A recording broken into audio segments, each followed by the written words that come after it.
नमस्कार, आप देख रहे हैं द क्रेडिबल न्यूज। दोस्तों, बंगाल चुनाव खत्म हो चुका है, नतीजे भी आ चुके हैं, लेकिन बंगाल चुनावों की चर्चा अभी खत्म नहीं हुई है। बंगाल में जो कुछ चल रहा है उसे लेकर हमारे साथ सर मौजूद हैं। सर से आज बातचीत करेंगे कि बंगाल के चुनावों को और उसके नतीजों को किस तरीके से देख रहे हैं। तो सर, बंगाल चुनाव खत्म हो चुका है, लेकिन इस बीच में एक इंडिया गठबंधन की भी बात हो रही है। सर, लोकसभा चुनावों के बाद इंडिया गठबंधन बिल्कुल खत्म सा नजर आया, लेकिन कल जैसे ही ममता बनर्जी ने एक प्रेस कॉन्फ्रेंस की, उसके बाद इंडिया गठबंधन की बातें फिर से शुरू होने लगी हैं। क्या कुछ कहेंगे? देखो, इंडिया गठबंधन का यह है कि जब ममता जी चुनाव जीत रही थी तो उन्होंने इंडिया गठबंधन को, जो कहते हैं ना, 5 गांव भी नहीं दिया। महाभारत में कहते हैं ना कि दुर्योधन ने 5 गांव देने से भी इंकार कर दिया। लोकसभा चुनाव था, भाई गठबंधन क्यों हुआ था कि मिलजुल के चुनाव लड़ेंगे, लेकिन लोकसभा चुनाव था, उसमें भी ममता बनर्जी कांग्रेस और लेफ्ट को कुछ देने को तैयार नहीं हुई, और उसके बाद विधानसभा चुनाव में भी एक सीट देने को तैयार नहीं हुई। लेकिन एक तस्वीर दिखाता हूं, और ये तस्वीर बड़ी मजेदार है। 2020 की ये तस्वीर है, नवीन पटनायक साहब के घर की तस्वीर है, और नवीन पटनायक साहब ने खुद ट्वीट किया था। उस जमाने में उड़ीसा के मुख्यमंत्री हुआ करते थे, 6 साल पुरानी तस्वीर है। इस तस्वीर में नवीन पटनायक हैं, ममता बनर्जी हैं, उनके साथ साथ नीतीश कुमार हैं, यानी उस जमाने के 3 मुख्यमंत्री हैं। एक मंत्री हैं धर्मेंद्र प्रधान, और अमित शाह जी गृह मंत्री हैं। ये नवीन पटनायक के घर पे तस्वीर खींची जा रही थी, बड़े मजे से लंच हो रहा था, और आज हुआ ये कि तीनों मुख्यमंत्री जो इसके हैं, नवीन पटनायक जिन्होंने हमेशा भाजपा को समर्थन किया, वो भी गायब हो गए। ममता बनर्जी जो भाजपा को लेकर आई थी, इस बात को याद रखना चाहिए कि बंगाल में भारतीय जनता पार्टी का कोई बेस नहीं था, कभी एक सीट भारतीय जनता पार्टी नहीं जीती थी। ममता बनर्जी एनडीए का हिस्सा बनी, मिनिस्टर बनी, रेलवे मिनिस्टर थी, और वो भारतीय जनता पार्टी को लेके आई बंगाल में। नतीजा, बंगाल से ममता बनर्जी साफ हो गई। और साफ मैं इसलिए कह रहा हूं कि अब तृणमूल कांग्रेस टूटेगी, कई हिस्सों में बटेगी। 71 साल की हो चुकी हैं दीदी, और अब वो सत्ता में नहीं आने वाली है। अब वो बंगाल की मुख्यमंत्री नहीं बनेंगी, प्रधानमंत्री वगैरह का सपना छोड़ दो। तो अब दीदी इतना अकेले पड़ गई हैं कि उनको इंडिया गठबंधन की याद आ रही है। जब ये सब हुआ तो कांग्रेस के लोगों ने मजा लेना शुरू किया तो राहुल गांधी जैसे स्मृति ईरानी का मजा लेने से लोगों को रोक रहे थे, इस पर भी उन्होंने रोका और वोट चोरी वगैरह की बात की। उससे शायद ममता जी को थोड़ा उत्साह मिला कि चलो 2-4 लोग हमारे साथ रहेंगे, इंडिया गठबंधन का नाम ले रही है। वरना इंडिया गठबंधन कागज में है। इंडिया गठबंधन तब होता जब उसके बाद लगातार मिलकर चुनाव लड़े गए होते, उसके बाद मिलकर लगातार चुनाव नहीं लड़े गए। आप और कांग्रेस को देख लो, दिल्ली में मिलकर चुनाव लड़ते हैं, एक दूसरे को हराने पे लगे हुए थे। पंजाब में आमने सामने चुनाव लड़ना, विधानसभा में अलग अलग चुनाव लड़े, जो हुआ वो सबने देखा। द्रमुक जो वहां की बात है, साउथ की बात है, तो डीएमके के साथ कांग्रेस थी, लेकिन डीएमके 28 से ज्यादा सीट देने को तैयार नहीं थी। कहा जा रहा है कि राहुल गांधी तभी तोड़ना चाहते थे गठबंधन, नहीं तोड़ा। नतीजा के सिर्फ 5 सीट आई है, और अब टीवीके के साथ कांग्रेस चली गई, तो डीएमके गालियां दे रही है। तो मुझे नहीं समझ में आता है कि इंडिया गठबंधन कोई बहुत ऐसा सॉलिड टाइप का गठबंधन है। मोटा मोटा ये कि जो विपक्ष है वो खुद को इंडिया गठबंधन कहता है, इससे ज्यादा कुछ नहीं। लेकिन ममता बनर्जी तो कह रही है ना कि मैं तो अब आजाद पंछी हूं, और अब मैं सड़कों पर उतर कर तो रोका किसने था? 5 साल पहले आजाद हो गई होती, किसी ने रोका तो था नहीं। चुनाव हारने के बाद आजाद हुई है ना। और देखो, आजाद पंछी भी तभी उड़ पाता है जब उसके अंदर ताकत होती है। जब लेफ्ट की सरकार थी तो हम लोग को याद है, हम लोग उस जमाने में यंग हुआ करते थे, ममता जी वाकई स्ट्रीट फाइटर थी, सड़क पर लड़ती थी बिल्कुल, और लगता था कि विपक्ष का नेता ऐसा होना चाहिए। लेकिन अब 15-16 साल वो सत्ता में रह चुकी हैं, 71 साल उनकी उम्र हो चुकी है, अब सड़क पर वो उस तरह से नहीं लड़ पाएंगी। और देखो बंगाल में जिस तरह की हिंसा हो रही है, पहले भी हमने ये हिंसा देखी है, लेकिन तब तृणमूल वाले मार रहे थे और लेफ्ट के लोग पीट रहे थे।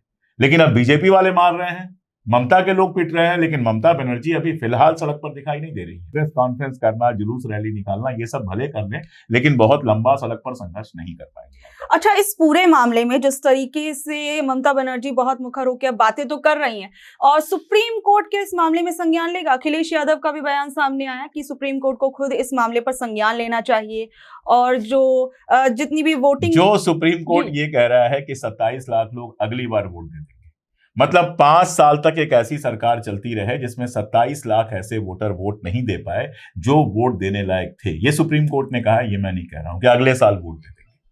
जहां ये कहा गया है वहां ये उम्मीद करना कि संज्ञान लेगा, कुछ करेगा, मुझे कम से कम कुछ नहीं लगता। अगर संज्ञान वंज्ञान लेंगे भी या किसी ने केस वेस किया भी तो बरसों बरस चलेगा। एसआईआर एक ऐसा मामला है जिसमें चाहे वो बिहार का मामला हो, चाहे वो यहां का बंगाल का मामला हो, सुप्रीम कोर्ट ने टाल मटोल से ज्यादा कुछ नहीं किया है। फाइनली चुनाव आयोग के जो निर्णय है वही लागू हुए हैं। तो मुझे नहीं लगता कि सुप्रीम कोर्ट से ज्यादा उम्मीद पालना चाहिए। अच्छा, इसमें मैं एक और आपसे सवाल पूछना चाहूंगी कि बंगाल चुनाव हमने सबने देखा, तो इसमें आप टीएमसी की हार को इसे किस तरीके से देखते हैं? उसमें इलेक्शन कमीशन या फिर हमारी जो केंद्रीय एजेंसियां थी, इसका बीजेपी के चुनाव जीतने में कितना योगदान था, या फिर टीएमसी की वो कौन कौन सी गलतियां थी जिस कारण से उसे हार का सामना करना पड़ा? दोनों, ये बहुत अच्छा किया तुमने कि दोनों की बात की, क्योंकि एक तरफा बात नहीं करनी चाहिए कि केवल इलेक्शन कमीशन या केवल बाकी सारी चीजों की वजह से। ठीक है, ये पहले भी होता था, अभी भी हो रहा है।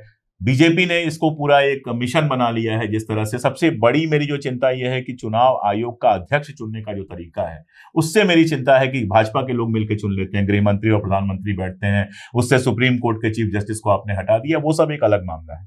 लेकिन यह भी देखना पड़ेगा कि बंगाल में बाकायदा, और ये सच्चाई है कि ममता बनर्जी से नाराजगी थी। मेरे 2-3 सवाल हैं। अगर मान लो इस बार ममता बनर्जी मुख्यमंत्री बनती तो चौथी बार हो जाता, कोई नया चेहरा क्यों नहीं सामने आ सकता है?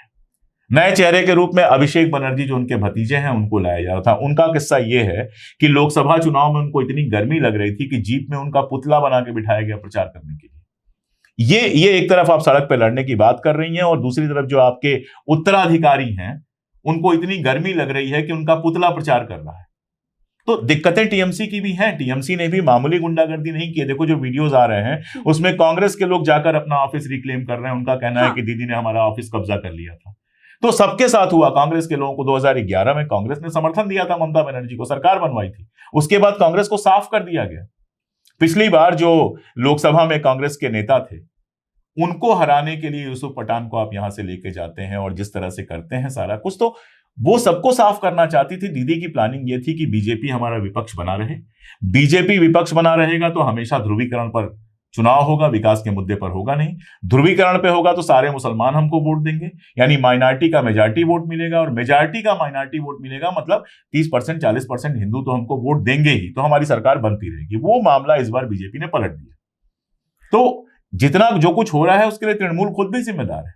नया चेहरा नहीं देना, डेवलपमेंट पर उस तरह से ध्यान नहीं देना, बहुत सारी दिक्कतें हैं। अच्छा, इस बीच में राहुल गांधी ने इन चुनावों से पहले कहा था कि ममता बनर्जी जो है वो खुद बंगाल में बीजेपी की एंट्री का रास्ता खोल रही हैं। सही बात। तो इसे कैसे देखते हो, और खुद कांग्रेस को आप बंगाल के अंदर कैसे देख रहे हैं? जो जिस कांग्रेस बंगाल के अंदर खत्म ही है। 2 सीटें आई हैं, चलो अच्छी बात है, 0 से तो बेहतर ही होता है, लेकिन 2 सीटों का कोई मतलब नहीं है। कुल मिला के 0.6% के आसपास उनका वोट बढ़ा है, तो उसका कोई मतलब नहीं है। लेकिन मुझे लगता है कि तृणमूल की हार से, अगर बंगाल में वाकई वो मेहनत करते हैं, तृणमूल अगर टूटेगी तो उसका एक हिस्सा तो बीजेपी में जाएगा, लेकिन एक दूसरा हिस्सा कांग्रेस में भी आ सकता है, क्योंकि तृणमूल के अंदर सच्चे सेकुलर लोग हैं, इसमें कोई दो राय नहीं।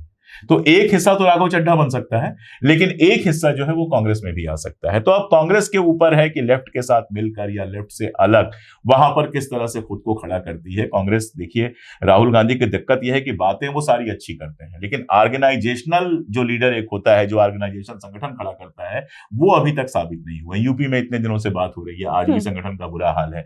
एमपी में संगठन का धीरे धीरे बुरा हाल होता जा रहा है। दिल्ली को देख लो, मतलब आप हार गई, बीजेपी सत्ता में आ गई, लेकिन कांग्रेस कहां है? कांग्रेस गायब है अभी भी।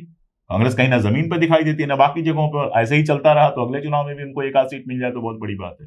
तो कांग्रेस की प्रॉब्लम दूसरी है। कांग्रेस जब तक अपने संगठन को मजबूत नहीं करेगी तब तक बहुत बात बनने वाली नहीं है। तो देखिए, अब बंगाल चुनावों को लेकर जो कुछ हो रहा है उस पर हमने एक बड़ी बातचीत की। अब आप लोगों का इस बारे में क्या कुछ सोचना है वो भी हमें नीचे दे कमेंट बॉक्स में जरूर बताइएगा, और ऐसी ही बातचीत से जुड़े रहने के लिए देखते रहिएगा हमारा ये खास। और आपके कोई सवाल हो तो वो भी कमेंट में जरूर बताइएगा। अगली बातचीत में हम देखेंगे और आपके सवाल भी हम जरूर लेंगे। आज के लिए इतना ही, बहुत शुक्रिया।